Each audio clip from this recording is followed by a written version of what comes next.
그 향기 바라네. 오 주님 나를 택하셨네. 이 땅에 횃불 되게 구령의 횃불 높이 들고 사마리아 땅 끝까지 가다가 지쳐 쓰러지면 주 이름 부르겠네. 여호와 나의 하나님 응답해 주시리라. 마지막 4절 새 힘을 주신 그 은혜를 나 이제 깨달아서 십자가 보혈의 공로를 널리 전파하리.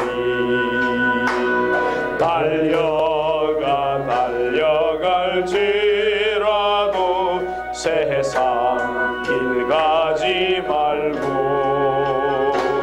그 하늘 비밀 내게 주신 아버지 품을 향해 가다가 지쳐 쓰러지면 주 이름 부르겠네. 여호와 나의 하나님 응답해 주시리라. 가사를 바꿨지만 바람아 너는 알고 있나 비야 내가 알고 있나. 원래는 자성인데 옛날에 따란따 디라디 따라리라.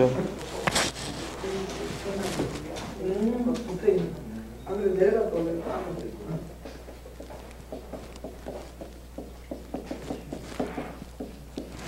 구약 치유신학을 이제 우리 공부하는데 서론, 우리 지난주에 이제 처음으로 서론을 배우면서 첫 번째, 두 번째, 세 번째 우리가 했잖아요. 네 번째 제4장 창조자와 치료자이신 하나님.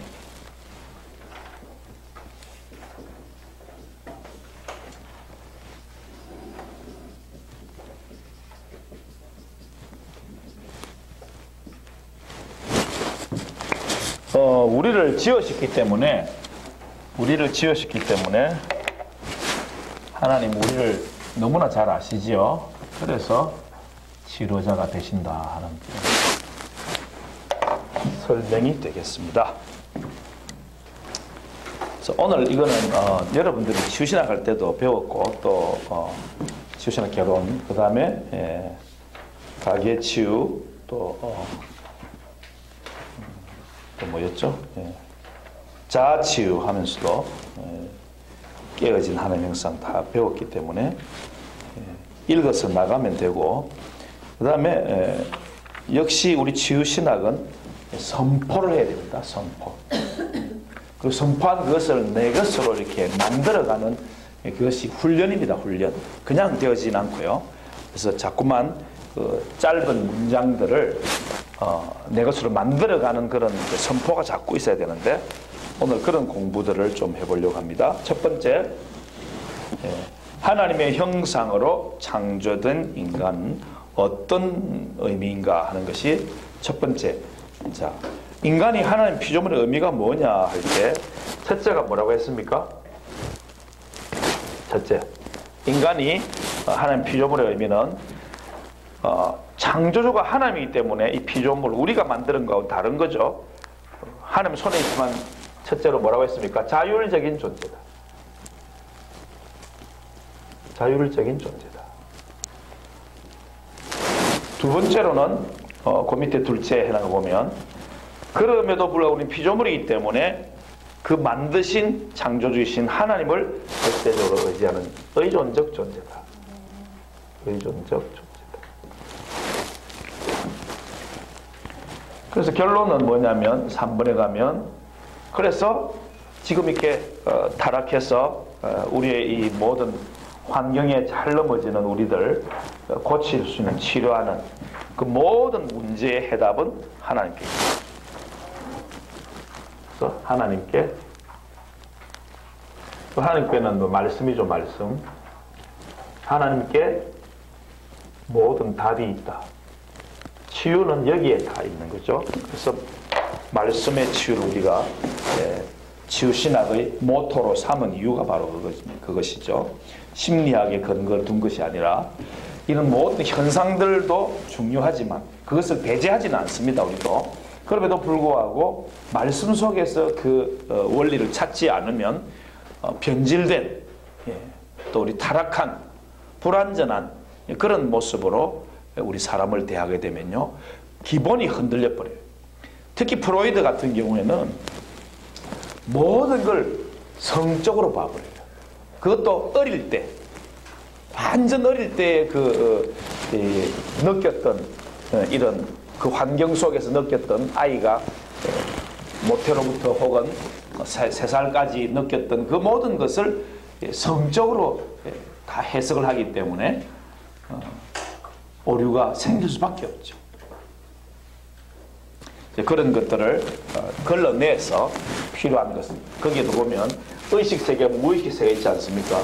우리의 무의식세계는 보이지 않는 세계이기 때문에 굉장히 중요한 거란 말이죠. 그래서 그것을 프로이드를 통해서 우리가 깨닫고 이 무의식 속에 역사하는 이 귀신들 혹은 악한 것들, 이런 것들이 이 세계를 틈타고 있다는 거예요. 우리의 의식세계 밑에 깔려있는 이것들을 우리가 예수 이름으로 결박하고 예수 이름으로 끊어내고 하는 작업들을 해야 되는데, 그런 것들이, 모든 것들이 어디에 있느냐? 문제 해답은 하나님께 있다. 다시 첫째 페이지로 돌아가서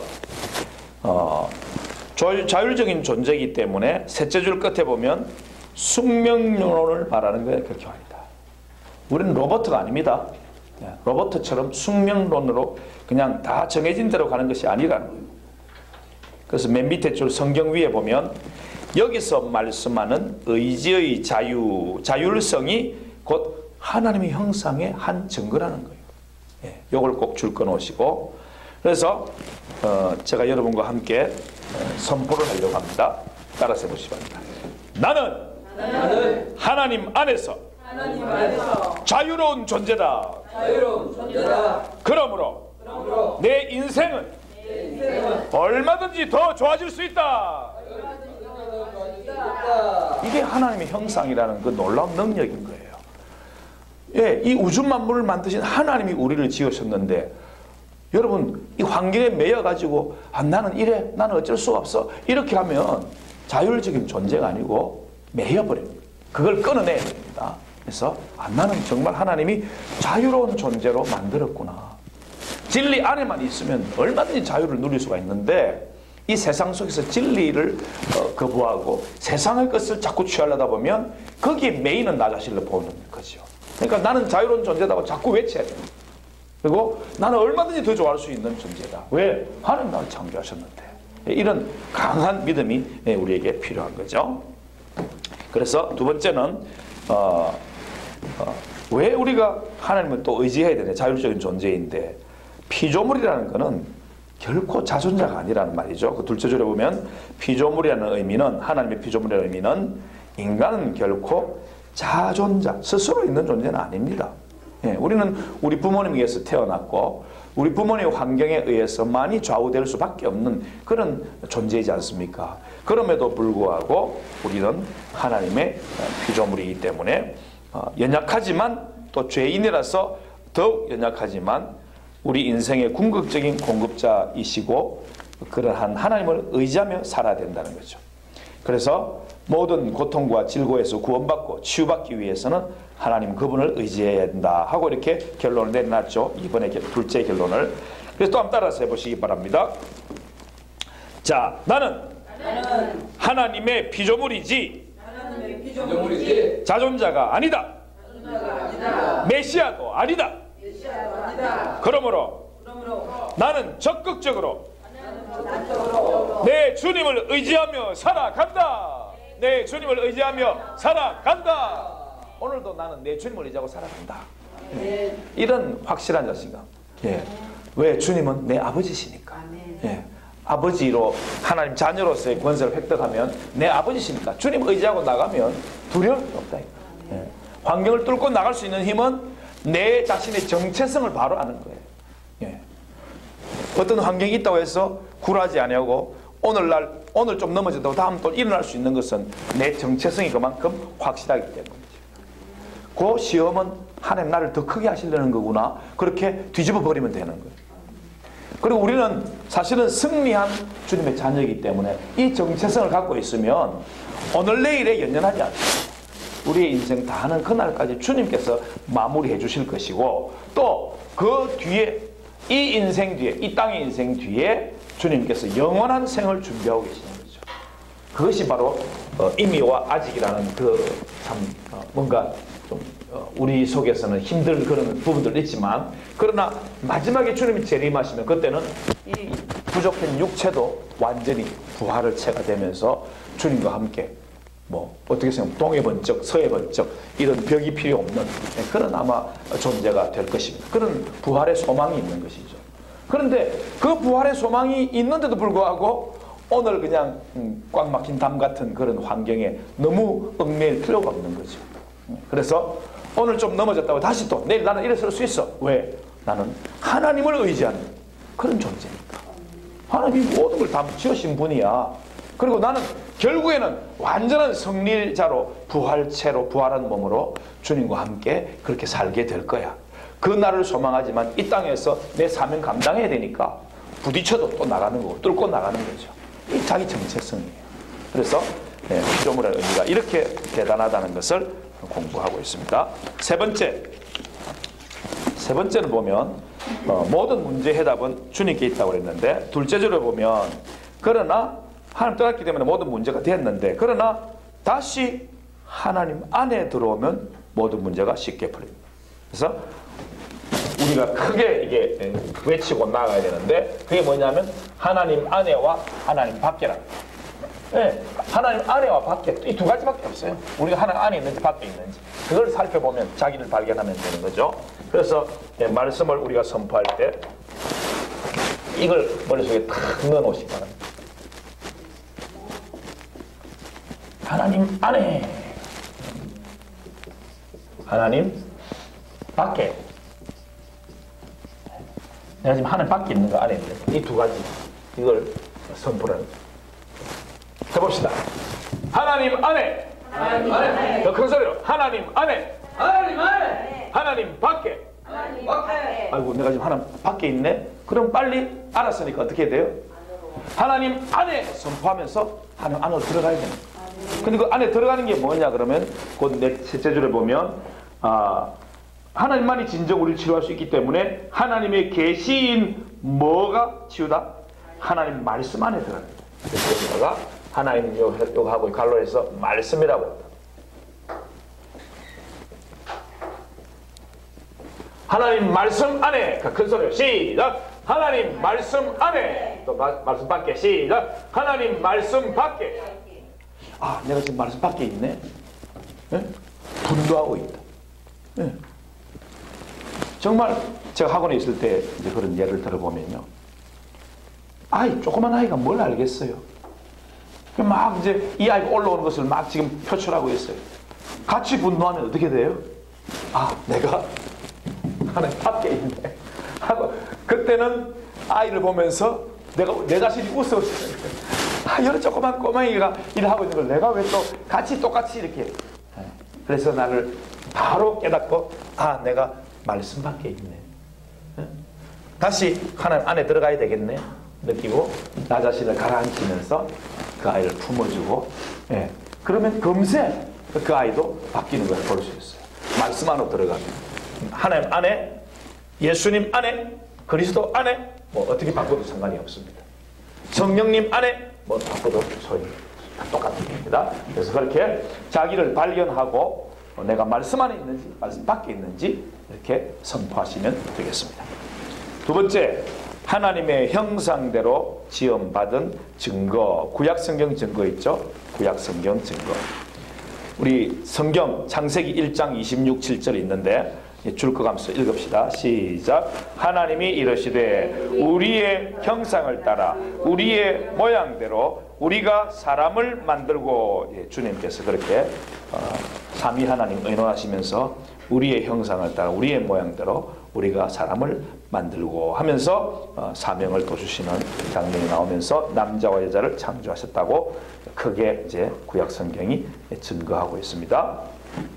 두 번째는 5장인데 이것은 아담의 계보를 적은 책이니라 하고 같이 읽읍시다. 그 뒤에 시작. 하나님이 사람을 창조하실 때에 하나님의 모양대로 지으시되 남자와 여자를 창조하셨고, 자 이렇게 해서 우리에게 복을 주셨고 이렇게 사람이라고 우리를 일컬어 주셨죠. 주님이 복을 주신 존재예요. 우리는. 그 다음에 마지막으로 다른 사람의 피를 흘리면 그 사람의 피도 흘리고, 피는 생명이기 때문에, 자 그 다음에 이는 시작. 이는 하나님이 자기 형상대로 사람을 지었습니다. 육체를 가진 우리 인간은 피에 생명이 있는데 이 피를 흘리면 그 사람의 생명을 해하는 것이기 때문에 하나님의 형상대로 지음받은 사람을 해하는 것이니까 하나님이 살인죄를 저지르지 말라고 하는 거죠. 그만큼 하나님의 형상을 귀히 여기신다, 하나님께서. 자, 신약 성경의 증거. 사도 바울도 로마서 고린도전서에서 했는데 고린도 11장 7절 시작. 남자는 하나님의 형상과 영광이, 이렇게 하면서 창조를, 하나님의 형상으로 창조를 말씀하고 있습니다. 넘어가서요. 야고보 3장 9절 야고보 사도도 이것으로 우리가 주 아버지를 찬송하고 또 이것으로 시작. 하나님의 형상대로 지음을 받은 사람을 저주하나니. 이것이 뭐겠습니까? 말이죠. 말로 우리는 하나님 찬송하기도 하고 또 하나님의 형상대로 지음받은 사람을 저주하기도 한다. 그러니까 얼마나 입을 조심해야 되느냐 하는 것을, 하나님 형상대로 지음받은 사람을 저주하면 안 되겠죠. 자, 그 다음에 밑에 보면 그 두 번째 줄을, 아담의 모습 후손은 아담과 하와 같이 하나님의 창조의 비밀인 유전 법칙을 따라 하나님의 형상대로 지음받았다. 아담뿐만 아니라 우리 모두가 그렇다는 거죠. 그것은 타락 이후와 이전에 차이가 없다. 물론 존재론적으로는 차이가 있죠. 왜냐하면 그 당시에는 죄가 없기 때문에 또 죄가 없는 시대를 지나서 처음 죄를 지었지만 900년 이상 살은 사람들이 많았어요. 그리고 장대하고, 그때 당시에 과일도 엄청 컸고, 막 풍성하고 그런 삶을 살 수 있었던 거죠. 그래서 주님께서 우리를 회복시키면 더 풍성한 삶을 살게 해주겠다는 그 원리가 거기 있는 거죠. 처음 창조는 너무나 멋지고 좋았어요. 근데 존재론적으로는 점점점 이렇게 물청이 지구를 덮고 있었는데 이 물청이 사라지면서 홍수를 인해서 워터 크노피라고 해요. 이 크노피가 있어서 햇빛을 다 차단해 주니까 여기 북극이나 남극 지방에도요 그 식물이, 아열대 식물이 막 밑에 보면 많이 증거로 나타난대요. 그만큼 이 지구가 온난한 그런 너무 살기 좋은 곳이었다는 거죠. 지층을 파보면 막 여기에 왜 이런 곳, 적도 지방에 사는 물고기 그런 게 나오냐고. 여기에 무슨 이 열대지방에 있던 그런, 아열대지방에 있던 그런 붉고 말이지, 막 이파리 막 있는 그런 나무들이 왜 여기서 화석으로 나오냐. 그럴 수 없는 데이 나온다는 이유는 이렇게 워터 크노피라고 해가지고 지구를 이렇게 물리 감싸고 있어요. 그래서 모든 이 안 좋은 선들을 다 차단해 주는 거죠. 근데 범죄함으로 하늘에 창이 열려서 물이 막 쏟아진 거죠. 전 지구적으로. 그리고 바다 속에 있던 깊음의 샘들도 터져서 올라온 거죠. 막 올라오니까 지구는 전부 다 물로 덮여버린 거죠. 이게 노아의 홍수 때 그 심판 아니겠습니까? 그러니까 이런 이미 이런 것들이 사라지고 난 다음에 지구는 비록 오존층이라는 그런 보호 장치는 있지만 그것도 자꾸만 개발되니까 자꾸 구멍이 난다고 하잖아요. 그렇게 하나님께서는 이 지구를 지키고 있는데도 불구하고 존재론적으로는 점점점 차이가 있어서 우리가 지금은 100세 시대라고 말하지만 참 일찍들 다 죽지 않았습니까? 예전에는요. 그래서 이런 존재론적인 차이가 있지만 여전히 사람은 하나님의 형상인 것을 신구약 성경 전체가 인정하고 있다. 첫사람 아담의 에덴에서의 삶은 첫째, 이 답이 이제 나오는 거죠. 말씀을 통해서 나오는 답이 바로 첫 번째, 에덴에서는 뭐하고 살았다? 첫 번째, 하나님과 교제하고 살았다. 하나님과 소통하면서 살았다는 거죠.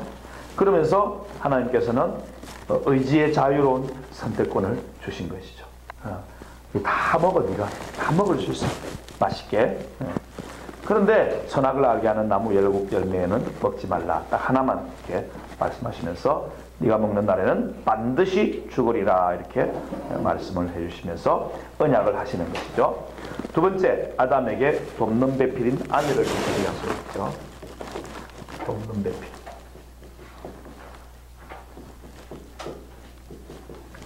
아내를 주셨습니다. 가정을 주신 거죠.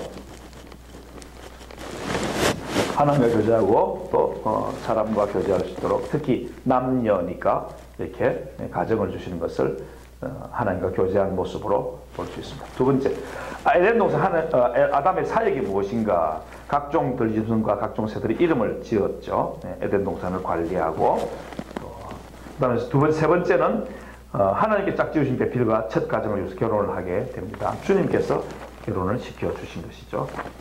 넘어가서 네 번째, 에덴에서 첫사람 아담과 하와의 영적 상태는 어땠는가?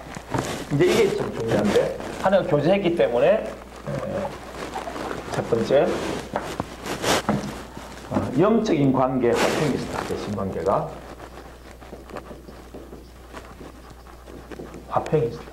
하나님과 평화로운 관계입니다. 아담과 하와가 이 금령을 어기고 범죄한 것은 그들의 결혼 후 1년쯤 지난 때인지 아니면 몇십 년이 흐른지 우리는 정확하게는 알 수 없습니다. 어쨌든 간에 범죄하기 전에는 무제한 시대였기 때문에 하나님과 이 아담과 하와를 가로막는 어떤 것도 없었죠. 그 다음에 줄 거 놓으시기 바랍니다. 하나님에 대한 참된 신뢰와 친밀함과 사랑이 충만한 상태였던 것이죠. 그래서 여러분, 이렇게 한번 선포해 봅시다. 오늘 그 줄 건 걸 선포해 보는데 따라서 보시기 바랍니다. 하나님에 대한 참된 신뢰와 친밀함과 사랑이 충만할지어다. 네, 그렇게 여러분 줄 거 놓으시고 그렇게 한 번씩 생각날 때마다 선포하시기 바랍니다. 그래서 주님에 대한 신뢰가 내게 있어야 되고, 주님과 친밀해야 되고, 주님의 사랑이 내게 있어야지 흘러갈 수 있는 거죠. 그걸 자꾸 이제 선포하는 거죠.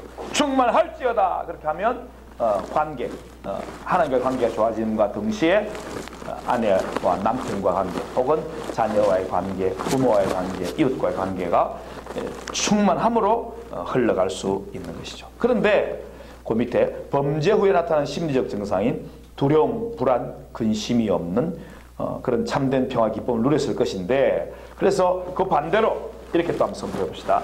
따라해 봅시다. 두려움, 불안, 근심 떠나가라.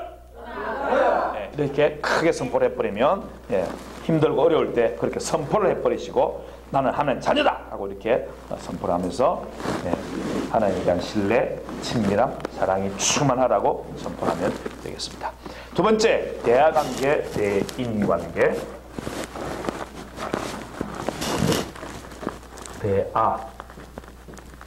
대인관계. 대인관계는 어떠냐면 수치심이 없는 그런 관계였죠. 그래서 갈등이 전혀 없는 그런 관계였습니다. 그래서 우리 치유신학연구원 3기 모든 부분은 갈등이 사라지고 주님으로부터 내려주시는 깊은 사랑은 회복되었다. 이렇게 선포를 하려고 합니다. 따라서 해보시기 바랍니다. 우리 3기 부부는 갈등은 사라지고 주님으로부터 내려주시는 깊은 사랑은 회복되었다. 이걸 갖다가 지금 막 회복 안 되고 있으니까 회복될지어다 그렇게 할 필요가 없습니다. 회복되었다 선포해놓고 안 돼도 계속 똑같은 말씀을 회복되었다 되었다.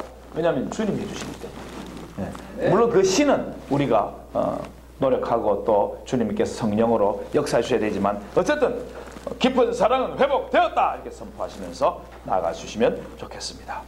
세 번째로 대물관계입니다. 대물관계. 대물관계는 처음에 어땠느냐? 처음에는 아담의 죄로 인한 저주가 없었기 때문에 육적인 관계는 평화와 건강의 관계. 평화와 그 평화가 바로 건강의 관계. 물질, 먹는 것 이런 것들을 통해서 너무나 참 건강한 그런. 그래서 그 자연 속에서는 아마 영원히 살 수 있는 그런 곳이었을 것이다. 계속해서 생명나무 실과를 먹으면서 영원히 살 수 있지 않았겠는가. 범죄하지 않았다면요. 그렇죠. 그런데 만약에 그렇지 않다면 갈등, 자연 환경과의 갈등, 자연재해나 재난 등이 있고 환경오염이 있게 되는 것이죠. 그래서 이렇게 한번 선포해 보면 좋겠습니다. 우리는 예수 그리스도로 말미암아 자연재해나 재난, 오염은 우리를 괴롭히지 말지어다. 주의 보혈, 우리의 전, 후, 좌우, 상하 주여 보호하소서 이렇게 한번 선포하려고 합니다. 따라해 봅시다. 우리는 예수 그리스도로 말미암아 자연재해나 재난, 오염은 우리를 괴롭힐 수 없다. 주의 보혈, 전후 좌우 상하 보호하여 주시옵소서. 범죄로 깨어진 하나님 형상, 범죄로 깨어질 때는 바로 그냥 사탄이 나옵니다. 그래서 사탄이 우리를 유혹해서 범죄로 깨어지는 형상이 나오는 거죠. 사탄의 개입이 있습니다. 사탄의 개입. 사탄의 개입은 왜 사탄의 개입이 있느냐 하면 사탄의 정체가 바로 참소자요, 여호와의 원수요, 거짓말쟁이요, 거짓의 아비요, 시험하는 놈이요, 대적하는 놈이요, 온천한 사람을 말하는데 사람을 꿰는 자기 때문에 그렇습니다. 근데 요게 요 놈이 고도의 술수를 부리는 거예요. 사람처럼 말을 통해서 말로 이렇게 살짝 넘어가게 만드는 거예요. 그러니까 이 말을 특히 여호와의 말씀, 하나님의 말씀을 우리가 얼마나 정확하게 알아야 하는 것을 볼 수 있어요. 뱀이 싹 말을 합니다. 여자에게. 그것도 아담에게 먼저 안 가고 여자에게 먼저 가갖고 하나님이 참으로 너희에게 야 진짜냐? 동산 모든 나무의 열매 먹지 말라 했냐? 전부 다 먹지 말라 했냐? 이렇게 살살 꼬시는 거죠. 그러니까 여자는 그 밑에 2번에 있는 아담과 하와를 유혹하여 죄에 빠지게 하면 성경 보면 동산 중앙에 있는 나무의 열매는 하나님 말씀에 너희는 먹지도 말고 만지지도 말라 너희가 죽을까 하노라 그랬어. 이렇게 아닌데 정령 죽을 진짜로 죽는다 그렇게 말씀하셨는데 근데 죽을까 하노라. 또 만지지 말라는 안 했는데 먹지도 말고 만지지도 말라 그러셨어. 이렇게 그 말에 유혹에 넘어가는 모습을 보게 됩니다. 그랬더니 뱀이 뭐라고 꿰느냐 하면 그 위에 있는 2번 위에 있는 성구절 뱀이 여자에게 이르되 너희가 결코 죽지 아니하리라. 너희가 그것을 먹는 날에는 너희 눈이 밝아져 하나님과 같이 되어 선악을 알 줄 하나님 알아서 그런 거야. 응? 그러니까 먹어봐. 눈이 확 밝아져. 이런 식으로 유혹을 하는 거죠. 이 사람이 이 말의 유혹에 얼마나 잘 넘어지느냐. 그래서 우리 믿는 사람들은 정말 긍정적인 말이에요. 부정적이고 저주 섞인 말, 나가 죽어라 뭐 이런 옛날 우리 부모님께 많이 듣던 말들. 자식들이 하도 많아가지고 그때는 우리 뭡니까 이게 산화 제한 같은 걸 할 수가 없었잖아요. 피임약도 없고 말이지. 그래가지고 낳는 쪽쪽 그냥 막 낳아가지고 뭐 맨남 맨녀 이런 건 뭐 보통이었지 않습니까? 어떤 집은요 7남 1녀. 그 완전히 막 완전수야 남자에게 쫙쫙쫙쫙 7명 낳고 딸 하나 놓은 그런 집안이에요. 이것은 7년 1남. 7년 1남. 엄청납니다. 엄청나. 칠공주는 진짜. 그래도 끝에 하나 낳았네. 그래서 참 그런 시대에 참 우리가 말을 어떻게 이렇게 함부로 했는지를 우리 조상들이. 그러니까 이 가계치유 이거 진짜 참 중요한 거예요. 원사님 우리 최장님 덕분에 뭐 매일 저도 지금 이제 가계치유 하고 있는데 가계치유 성품을 하고 있는데 기도하면서 하고 있는데 야 그거 보면 진짜 우리가 조상적으로 내려오는 죄가 많은 거라. 나는 없는 줄 알았는데 나도 이제 자꾸만 이제 어린 시절로 돌아가 보니까 어릴 때 얼마나 욕을 많이 했는지. 특히 우리 부산 사람들은요. 부산 사람들은 욕이 좀 심했어요. 욕이 좀 심했어요, 솔직히. 예. 그리고 이 남녀 간의 이런 관계 이런 것도 막 욕을 그렇게 초등학교 때 막 쉽게 했던 거. 뭣도 모르면서 막 따라서 이렇게 했던 것 같아요. 그 옛날에 그 친구라는 영화가 있었는데 장동건 젊을 때 나온 영화인데 그거 보면 욕이 얼마나 그렇게 나오는지 그걸 보니까 내가 저 때 어릴 때 그렇게 욕했다는 게 기억이 나더라고요. 그러니까 얼마나 우리 회개를 많이 해야 된다. 예. 뭐 지금은 조금 거룩한 것처럼 보이는데 그게 아니라고. 전에 지은 죄가 너무 많고 우리 조상의 죄도 너무 많은 거예요. 그래서 이것을 이 가계치유 기도문을 보면서 회개하면서 나 자신이 자꾸 발견되고 우리 조상들의 죄악이 발견되는 거예요. 예. 말로 인한 그런 것을 우리가 이겨내야 되는 것이죠. 그래서 회개해야 되는 것이고 그 다음에 인간의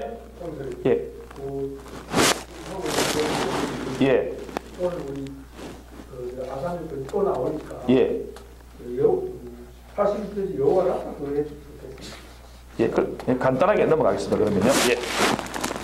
일단 10분 안에 마치도록 달려보겠습니다. 전 잘 달립니다.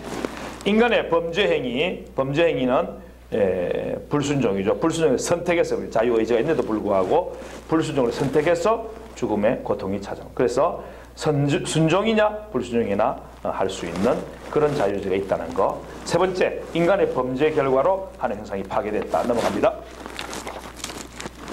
간단히 넘어갑시다. 자, 78쪽에 맨 위에 줄 하나 둘 셋 다섯 줄 보면 사망 즉 죽음은 무엇인가? 관계 단절이며 파괴다. 대인, 환경, 하나님과의 관계 다 문제가 생깁니다. 평화에서 불화로, 사랑에서 미움으로, 환영에서 거절로, 이해에서 갈등으로. 자, 이런 게 나타날 때마다 이런 것들을 끊어내고 예수 이름으로 끊어내고 보혈을 뿌리고 바로 덮으면서 회복된 관계를 설정하고 선포하는 것이 우리에게 필요하다. 깨어진 하나님 관계 같이 한번 읽읍시다. 1번 시작. 하나님과의 친밀함이 깨어지고 하나님은 불편하고 두려운 대상입니다. 범죄하면 이렇게 하나님 불편하고 두려운 대상이 된 거죠. 사람과의 관계도 마찬가지겠죠. 그 다음에 넘어가서 2번 하나님과의 뭐가 문제가 왔다? 의사소통에 문제가 왔다.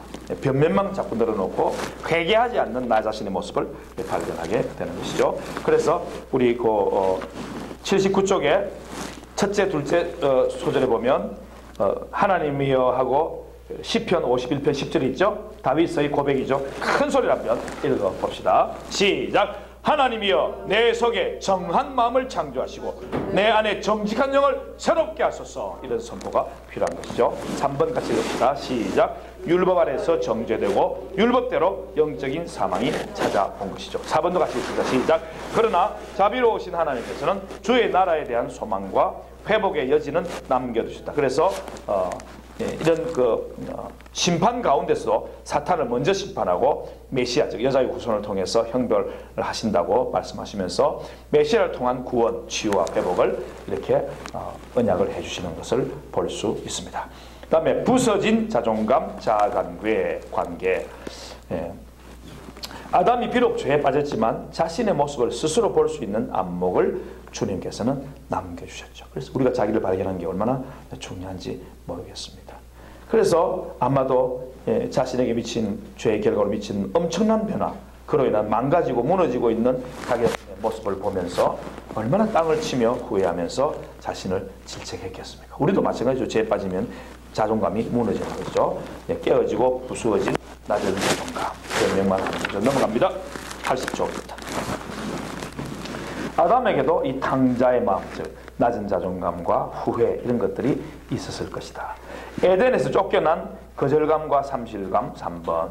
결국에는 에덴에 생명나무가 있으니까 그걸 먹고 영생할까 하노라서 주님께서 그들을 에덴 동산에서 몰아내시고, 홍수 이후로 에덴 동산이 어디 있는지 모르죠. 결국에는 바닷속으로 꺼졌는지 땅속으로 꺼졌는지 우리는 알 수 없지만, 그러나 그렇게 결국에는 에덴에서 쫓겨나는 그런 거절감과 상실감이 있는 것이죠.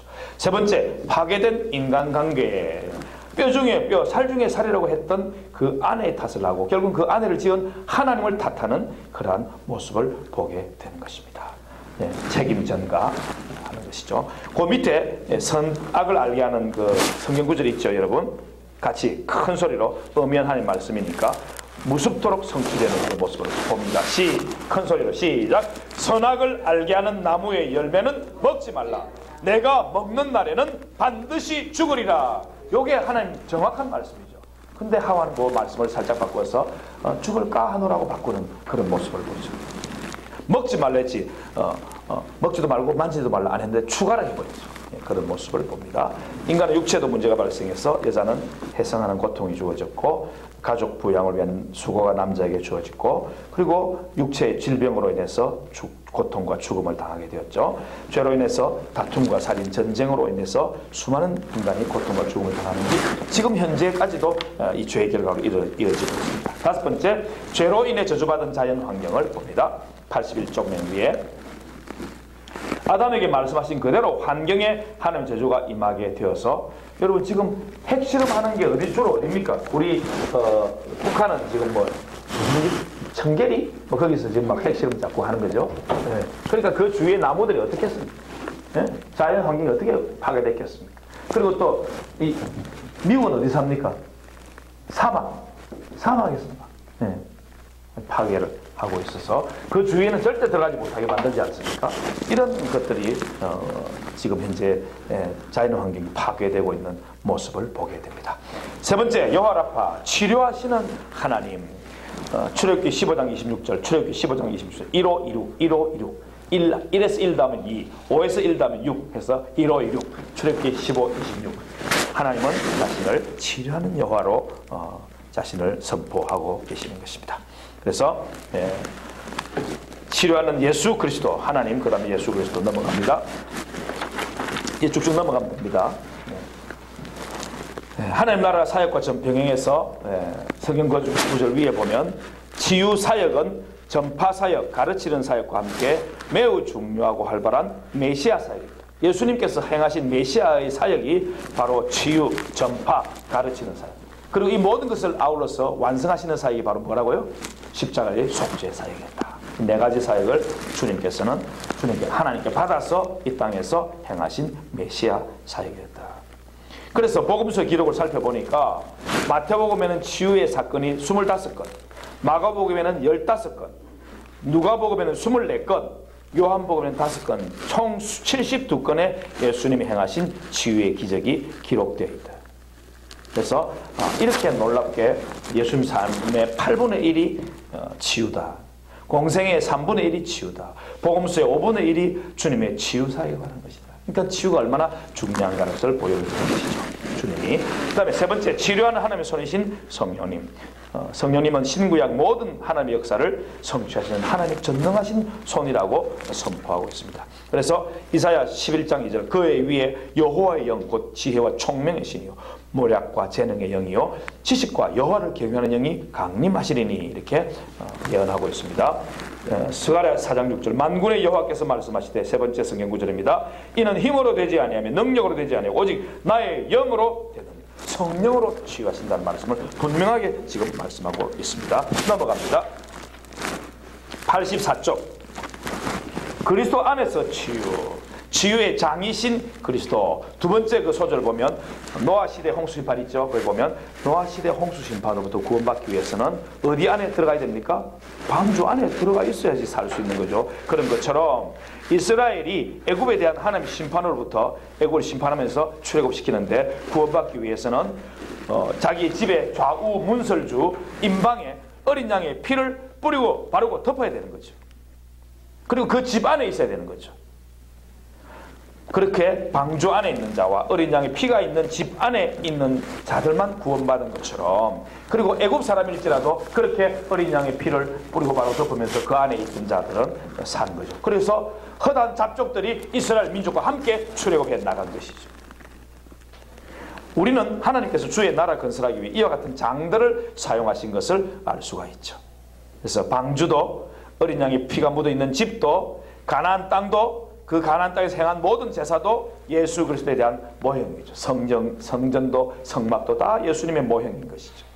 그래서 우리는 이렇게 선포하는 것입니다. 따라합시다. 그리스도 안에서. 그리스도 안에서만 치유가 있는 것입니다. 이 믿음이 얼마나 중요한지 모릅니다. 지금 내 행동과 내 말이 그리스도 아닌가 바뀐가, 이게 정말 중요합니다. 따라하십시다. 지금 내 행동이, 지금 내 말이 그리스도 아닌가, 그리스도 바뀐가. 자꾸 자기를 살펴봐요. 자기 성찰해야 돼요. 내 말이 지금 그리스도 아닌가. 자, 부부가 서로 막 다투고 싸우면서 내 말이, 내 행동이 지금 그리스도 아닌가 바뀐가 살펴볼 줄 아는 그 순간이 성령이 빛을 비추시는 시간이죠. 그때 아멘하고 그걸 받아들여야 돼요. 아, 깨달았으면, 아, 내가 또 그래서 바뀌네. 아, 여보 미안해. 이런 그 순간적인 돌이킴이 얼마나 중요한지 모릅니다. 그 훈련하지 않으면 안 됩니다. 깨달았을 때 바로 이렇게 선포하는 것이 필요한 것이죠. 왜 그리스도 아닌가? 성경에 보니까 사도 바울은요, 그의 신학의 핵심이 바로 그리스도 안에서요. 32번 사용했어요. 그리고 이와 동일한 의미로 예수 안에서 35번 썼어요. 주 안에서 41번 썼어요. 그와 비슷한 의미인 그리스도로 말미암아라는 용어도 25번 썼어요. 그러니까 그리스도 아닌가 바뀐가 이렇게 중요하다는 거예요. 사도 바울의 신학에. 예수님을 가장 잘 나타내는 사도 바울의 그 모든 서신, 교회에 필요한 서신은 바로 그리스도 아니냐 바뀌냐, 그리스도로 말미암았냐, 그리스도로 말미암지 않음이냐. 에베소서 1장 7절 위에 그 같이 성경 읽읍시다. 우리는 시작. 우리는 그리스도 안에서 그의 은혜의 풍성함을 따라 그의 피로 말미암아 속량 곧 죄사함을 받았느니라. 에베소 1장 9절도 같이 시작. 그 뜻의 비밀을 우리에게 알리신 것이요 그의 기뻐하심을 따라 그리스도 안에서 때가 찬 경륜을 위하여 예정하신 것이니. 넘어갑시다. 자, 첫 번째 성경 구절 그 밑에 보면 이것은 한 조 밑에 셋째 줄 창조도 섭리와 심판과 구원도 반드시 그리스도를 통해서만 주님은 하십니다. 영광을 받으심도 아들을 통해서 받으십니다. 그 아들은 하나님의 말씀이에요. 그런 것을 그대로 행하시는 거예요. 그러니까 말씀이 그만큼 중요하다는 것을 말씀하십니다. 그래서 그런 까닭에 성경에서 말씀하는 이 치유도 그리스도를 통해서 하시고 그 주님은 하나님의 손이신 성령님을 통해서 치유를 역사를 이루시는 거죠. 이것이 창조주 하나님의 인간 구속과 우주 통치의 경륜이시다 하는 것을 아시고 그리스도 안에서 성령님을 통해서 치유와 그리스도의 속성과 사역. 1번 가로 양갈로 1번 예수 그리스도는 인간을 지으신 창조주이시다. 그분이 우리를 창조하신 말씀으로 창조하신 걸 알아야 되고요. 그 다음에 넘어가서 2번 예수님은 범죄한 인간의 구속자이시다. 주님께서 자기를 주심으로 말미암아 마귀의 종로를 하고 하나님 멀리해서 죄 때문에 서로 상처받고 주고받는 인간의 죄 문제를 십자가에서 피 흘려 죽으시고 부활로 해결해 주신 유일한 그러한 구원자이시다. 3번 예수를 놓은 인류의 유일한 구원자이시다. 사도행전 4장 12절 큰 소리로 시작. 다른 이로서는 구원을 받을 수 없나니 천하 사람 중에 구원을 받을 만한 다른 이름을 우리에게 주신 일이 없음이라 하였더라. 예수께서 이르시되 시작. 예수께서 이르시되 내가 곧 길이요 진리요 생명이니 나로 말미암지 않고는 아버지께로 올 자가 없느니라. 그래서 결론적으로 4번 양갈로 4번 예수 그리스도는 뭐다? 치료하시는 여호와이시다. 구약에 여호와의 사자로 나타나셔서 치료하시고 고쳐주시고 구원하시고 역사하신 성자 하나님이 바로 치료하시는 여호와이시다. 5번 교회를 통한 성령님의 치유. 자, 교회 치유 사명은요, 이 땅에 오신 예수님께서 행하신 사역의 핵심은 결국에는 십자가의 구속 사역이었어요. 그 구속 사역이 치유와 양육과 선포의 그 기초가 된 거죠. 그래서 예수님 십자가의 죽으심은 주님 공생의 사역의 정점에 있는 사역이죠. 이 십자가 구속 사역 없이는 기독교도 우리 구원도 교회도 치유도 없는 것입니다. 둘째 소절에 교회는 주님의 본을 따라서 주님께서 십자가상에서 이미 이루어 놓으신 구원의 구속의 복음을 전하는 것이 세상에 대한 교회 제1의 사명이죠. 그래서 그 밑에 특히 있죠? 성경 구절 위에 교회 치유 사명은 주님께서 공생의 기간 중에 제자들을 파송하여 훈련하실 때 하신 명령 속에서 찾을 수 있는데, 제자들에게 실제 전도와 치유 사역 훈련을 통해서 위해서 그들을 파송하실 때 먼저 그들에게 치유 은사를 주시고 치유 사역을 명하셨죠. 처음에는 12제자, 그 다음에 70인 제자들에게 이렇게 마태복음 10장 1절, 그 다음에 누가복음 이렇게 다 나오죠. 10장 8절 넘어갑니다. 가져갑니다. 자, 치유 공동체로서의 교회, 치유 공동체로서의 교회. 교회는 그리스도의 몸이고 성령님이 거하시는 하나님의 성전이죠. 그래서 그 밑에 셋째 줄 끝에 보면, 즉 예수님께서 공생애에 그리스도로 행하신, 메시아로 행하신 사역들을 이제는 성령님께서 몸된 교회를 통해서 행하시고 교회 안에서 역사하십니다. 교회, 그러니까 장소를 생각하지 마시고 교회라는 것은 예수님을 주로 시인하고 선포하는 그 공동체를 말하는 거잖아요. 공동체. 그리고 그런 사역자를 말하는 거지 않습니까? 그런 이들을 통해서 사역하신다. 그래서 그 밑에 줄, 네 줄 다 끄시기 바랍니다. 성도 각 개인은 하나님의 오묘한 창조 섭리와 질서를 따라서 각자의 받은 바 재능과 은사가 다 다르기 때문에 각 지체인 성도 개인이 자신이 받은 은사와 재능을 따라서 다른 지체를 섬기게 되는 거죠. 그 섬김을 통해서 그리스도의 몸이 건축되는 것이죠. 이렇게 각 지체들이 그리스도 안에서 하나님 뜻 가운데 하나로 연합될 때 너무나 아름다운 조화를 이루게 되는 거죠. 3번, 하나님은 고치시고 우리는 봉사한다. 그건 포항 설림병원의 표현인데 그 줄 꺼놓으시기 바랍니다. 주님이 고치죠, 우리는 봉사합니다. 넘어갑니다. 89쪽 마지막 쪽이죠. 그 위에 두 번째 그 패러그래프 특히 있죠. 같이 한번 읽읍시다. 시작. 특히 인간 구원에 대해서는 하나님은 인간 사역자를 쓰기를 원하시고 기뻐하십니다. 그래서 인간은 하나님의 봉사자요 동력자가 될 수 있는 것이다. 인간의 영혼 구원을 위해 전도자를, 양육하는 일을 위하여 영적 교사를 사용하신다. 같은 원리로 병든 영혼을 치료하시는 하나님의 일을 위해서 치유 사역자를 쓰셔서 고쳐주시는 것이 하나님의 구속 경륜이시다. 마지막으로 가로 2번, 교회 안에서 각 지체를 통한 상호 봉사. 그래서 그 밑에 보면 천사도 사역자요 사람도 하나님 일꾼인데 주의 일에 동참해서 하나님 뜻을 이루는데, 밑에 줄 보면 서로 섬김으로 그리스도의 몸을 세운다 하는 줄 끊으시고, 맨 밑에 이제 그러므로 하는 구절 있죠. 중간 구절 같이 읽읍시다. 시작. 그러므로 그 어떤 탁월한 은사자도 다른 지체의 도움 없이 스스로 모든 것을 감당할 수는 없습니다. 그래서 이것은 그 밑에 줄 자신이 받은 은사로 성령 안에서 다른 지체를 섬기기도 하고 자신도 섬김을 받아야 합니다. 이게 참 중요합니다. 이것을 치유에 적용한다면 자기가 받은 은사를 가지고는 다른 사람이 치유받는 일에 섬겨야 되는 것이고, 또 자신이 연약하거나 병들었을 때는 또 다른 지체의 도움을 받아서 치유를 받아야 되는 거죠. 이게 우리의 한계죠. 그래서 이런 겸손한 마음이 있으면 되는 것이죠. 이것이 바로 교회 안에서 역사하시는 거룩한 성령님의 사역이신 것이죠.